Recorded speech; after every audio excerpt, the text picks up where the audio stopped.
Okay, well, let's go ahead and finish this off, and that'll should give us some time to talk about the lab exam. Okie dokie. One more thing I wanted to say about the nervous system, and that's just some terminology to make sure that we're okay on. So just some terms I'm going to throw up. So if you hear the term adrenergic, adrenergic kind of sounds like adrenaline, right? And what's the other name for adrenaline? Well, adrenaline kind of sounds like adrenal, right? And what are the major neurotransmitters that come from the adrenal gland? Epinephrine, yeah, that's the other name for epinephrine is adrenaline, right? And it's okay. And where does a lot of the epinephrine from the body come from? The adrenal gland, hence the term adrenaline. So when I say when I say something is adrenergic, that means it is adrenaline-like, or it is sympathetic. It is something that causes a sympathetic response. Okay, does that make sense? Adrenergic is sympathetic or adrenaline-like. All right. Another term that you may run into is something called sympathomimetic.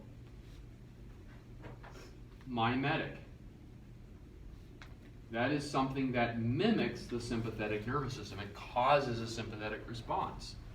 For example, if somebody takes some cocaine, or they take some methamphetamine, or something on the lines of that, they will have a sympathetic response because those drugs mimic or activate the sympathetic nervous system. Does that kind of make sense? Another word that you may hear is something called cholinergic. Cholinergic. And I always just think of cholinergic sounds a lot like acetylcholine. And so a cholinergic response is something that activates the parasympathetic.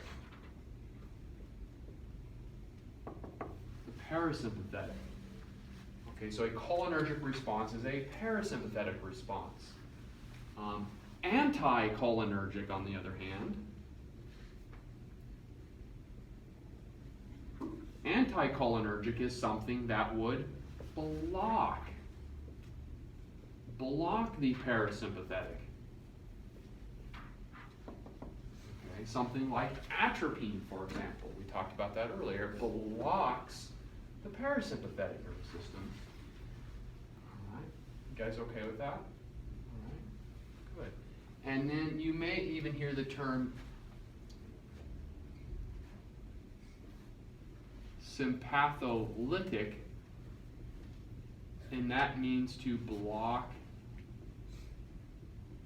the sympathetic, such as with a beta blocker would block the sympathetic. Okay, so that's some terminology. Let's see here. You guys remember hearing, some of you may not have even been around when this happened, but this was in the early 90s, 94 was when one of them happened. There was a terrorist attack in Japan on the subway. And a large amount of a substance known as sarin was released and killed a bunch of people on the subway. You guys ever heard of that? Or no? Yeah. It was a death cult, a Japanese death cult. Released this on the subway, and it was full of people, and it ended up injuring, killing lots of people. You guys may remember talking about sarin was used in Syria against Syrians and caused the death of many innocent Syrians. You guys remember hearing that in the news? It happened about a year or so ago. Nobody? Oh, okay. Well, that substance is a type of substance known as a nerve agent. And nerve agents poison their victims by causing a cholinergic response. It causes a massive cholinergic response. And so what happens is these patients, the people that are exposed to these nerve agents, have a decrease in their heart rate. They fill up with fluids. Their lungs fill up with fluid. Their airways fill up with fluids. They urinate all over the place. They defecate themselves. They throw up and they puke, and their lungs shut down, and their muscles end up twitching and become paralyzed. And what these drugs do, or what these toxins do, is they deactivate the enzyme responsible for breaking down acetylcholine, which is the primary neurotransmitter involved in the parasympathetic nervous system. So these drugs inhibit that neurotransmitter. And what is a neurotransmitter that breaks down acetylcholine? What is it known as?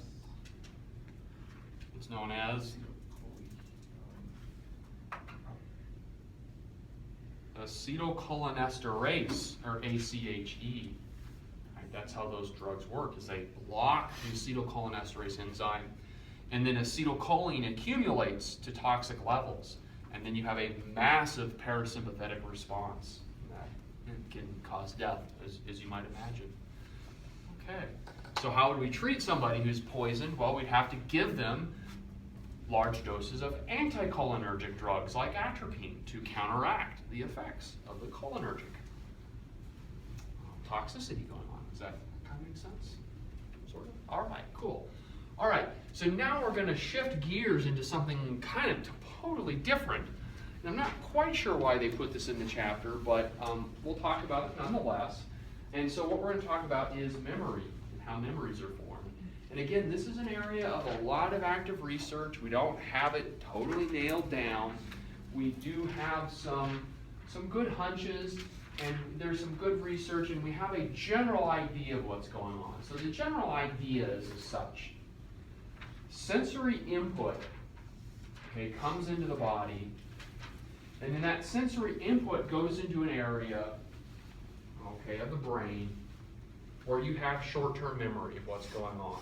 Okay, so this is generally several minutes. Okay, and then over time that can undergo consolidation through many structures, and we'll talk about some of these structures. And if that short-term memory gets consolidated, then it gets stored into your long-term memory.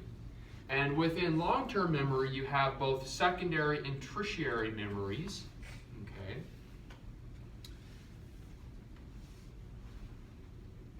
And as you might imagine, the more repetition you have of that sensory input, okay, so let's say I'm learning to ride a bike, for example, the more I try it, the more repetition I have, right, the more I'm exposed to that, okay, the more I practice, for example, the higher a chance of consolidation, and the higher the chance that that gets put into your long-term memory. Okay.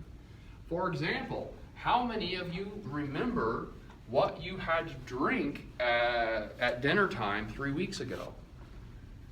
Anyone have memory of that? Probably not many of you have memory of that, right?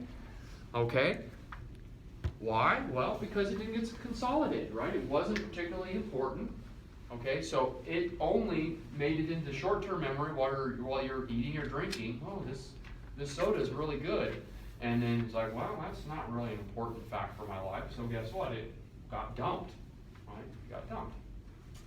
Had a loss of that memory. Did not get consolidated.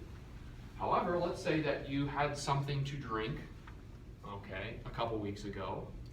You drank a lot of it, and then you ended up throwing up all day and all night, okay, until you started vomiting blood, and then you had to go to the emergency room, and you had to get an IV, and they had to do tests on you, and they had to give you medicines to stop the vomiting, right? And then somebody talked to you about your lifestyle habits maybe being problematic, right? You would probably have a better memory of that. Why? Because there are lots of negative things, there are lots of negative inputs associated with that. And so you probably had, I'm not saying this literally, obviously, this is just a hypothetical scenario, a Gedonken, if you will. But you can see where consolidation would be more likely to be associated with an event that is more impactful. Now, you have two general types of memory. You have your fact-based memory, okay? So an orange is orange, an apple is red or green, a cat is furry, 1 + 1 is 2. Okay, these are just general facts. The sky is blue, right?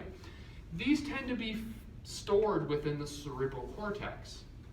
Now there are also what we call skill-based memories. Okay, these are memories that involve more complex motor skills. So learning how to type on a computer, learning to drive a car, learning to run, or learning to ride a bicycle, or shoot a gun, or martial arts, and these kinds of things.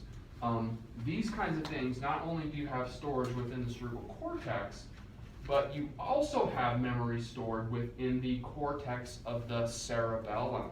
Why? Because the cerebellum is very important in fine motor coordination, right?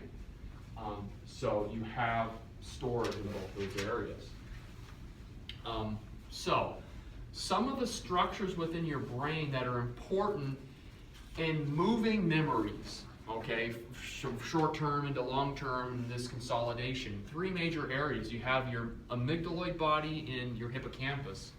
And your hippocampus is actually several structures, right? Several structures are within the hippocampus, you know, your thalamus and other structures, okay?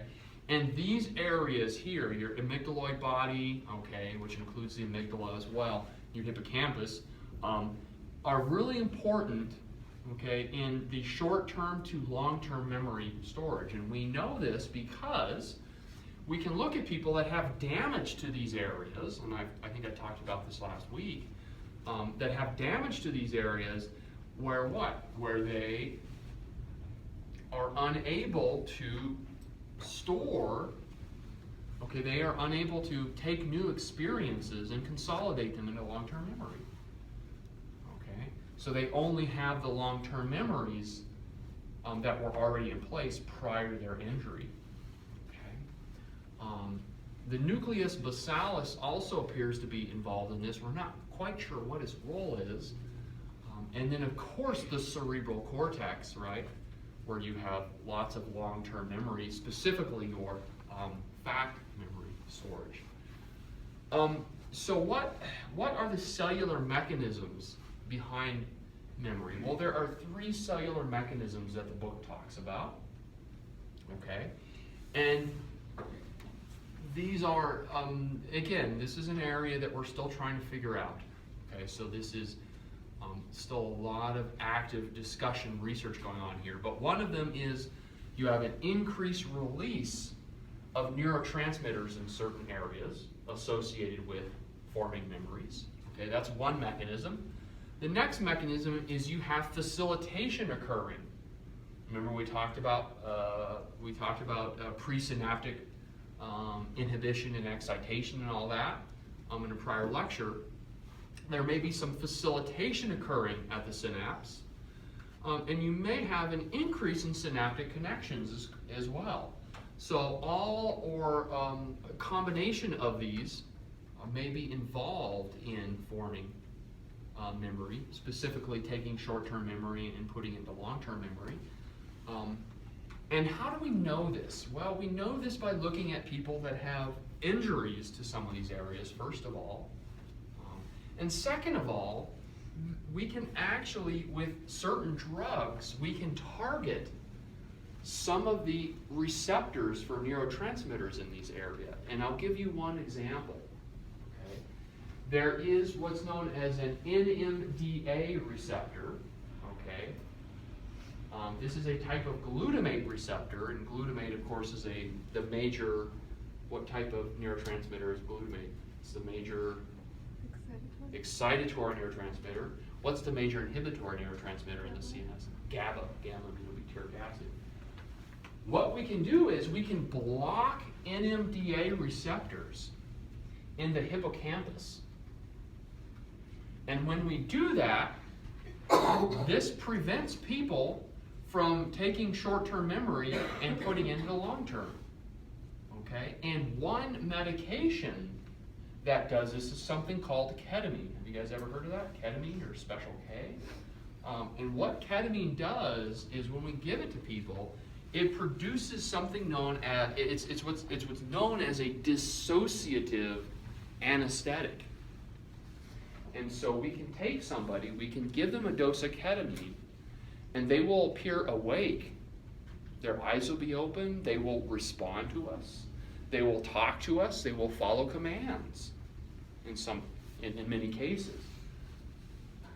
I got to see this, I've seen this used on patients where procedures were done on them. Painful surgical procedures were done on them. And they were talking and responding, and in some cases helping with the procedure that was being performed on them. Yeah, and then after the procedure is done and the effects of the ketamine wore off, they had absolutely no memory. They had amnesia. They had no memory of what happened. Their conscious part of them, the part of them that, the part of the person that you would identify as yourself, was somehow dissociated from the rest of the brain. You were not able to form any memories of that incident that occurred. That's a very odd thing to think about, if you really sit and think about some of the weird things that happened. But there you go. Okay? So that's just one example of how we're starting to figure out what's going on. And believe it or not, a lot of the research is coming from using substances that alter consciousness. Okay, so substances like ketamine, hallucinogenic substances, so things like, you guys ever heard of magic mushrooms? Anyone ever heard of that? There's a substance in magic mushroom called psilocybin, and we can give that, and that actually seems to involve a certain type of serotonin receptor, the 5-HT, which is 5-hydroxytryptamine, which is serotonin 5-HT2A receptor in certain areas of the brain. LSD is another one that involves serotonin receptors and other receptors. So we're beginning to figure some of this out. We don't have a really good theory of all this really solidified quite yet, but there we are. That's all the further I want to go today. There's still some other stuff left talking about consciousness. I'm going to save that for next week's lecture. And so next week's lecture is going to be, I'll finish up with consciousness, and then I will finish up with the endocrine system. But please reference the lab that we did and the little 20 or 30 minute lecture I gave, because that's a really good overview of the major hormones, specifically the pituitary, and how the pituitary and the hypothalamus ultimately work there. So please reference that. And that will finish everything up. We will be completely done with this semester as far as lecturing. You guys are done with your lab. You had your last lab last week, and that brings us to your final lab exam on Thursday, and let's go ahead and do a review for that. How does that sound?